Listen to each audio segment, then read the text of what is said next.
Mateo Guicelli. First of all, maraming salamat po sa 5 months of support you've given to My Beyond the Girl, to everybody, to Kim Ziad, Papa Che, Miss Cherry Pie, myself po. Maraming salamat po.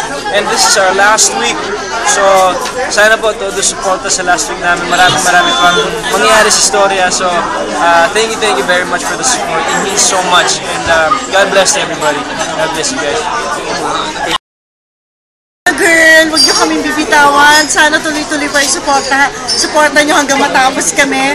Hanggang Friday na lang of next week. So sana samahan niyo po kami gabi-gabi. Salamat!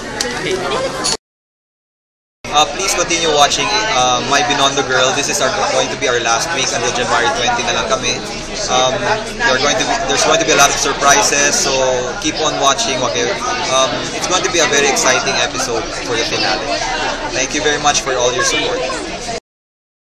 Last remaining days, ngayong huling linggo, dapat yung abangan dahil marami pang mangyayari, marami pang twists and turns mangyayari. So dapat panoorin nyo. Hello po sa inyong lahat. Sana po subaybayan nyo ang huling linggo ng My Beyond the Girl. Huwag po kayong bibitaw gabi-gabi dahil marami pong pasabog ang makikita ninyo. Maraming salamat po.